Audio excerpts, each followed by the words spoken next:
আপা, তুমি এই যে কপি বেচে আমার গাড়ি কিনে দিচ্ছিলে, মনে আছে তোমার? করতে যে কপি বেচে তো কিনে দিতে চাইলাম, সবই তো ঠিক আছে বাপ। কিন্তু এই যে আমি 1 বিঘা ভূমির কপি লাগাইছি, মনে করলাম যে অনেক লাভ হবে, সেই হিসেবে তোর গাড়িটা আমি কিনে দেবো। এই যে এখন বর্তমান বাজারের যে অবস্থা, আমি 5 টাকা করে পিস কিনেছি কপির চারা, আর এখন জোড়া 5 টাকা করে কপি বেচতে আছে। এর পিছনে কত খরচ, ও পাশে সমিতি 20,000 টাকা লোন তুললাম, সবজি লোন। 20,000 টাকা লোন তুলিলাম যে এই কপি বেচে দেবো, আর যা লাভ হয় 1 বিঘা ভুইতে আমি করবো। সারের দোকানে 25,000 টাকা দিই না, তাহলে 20 আর 25 কত, 45,000 টাকা। এইবার ভাব, আর নিজের শ্রম আর এই যে লোকজন নিয়ে কাজ করাচ্ছি, এ তো সব আমার লস। তাইলে এই কপি কিনে চাষিরা কি বাঁচবে? চাষিরা তো আসলেই মরে যাবে। কি করবো ক বাপ? কোনো তরি তরকারের দাম নেই, সারের দাম আগুন, কীটনাশকের দাম আগুন।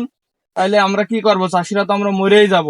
এখন এই সিজনটা বাপ ঠান্ডা হয়, আমি সামনের সিজনে দেখবানে কোনো কিছু করা যায় কিনা তোর জন্য।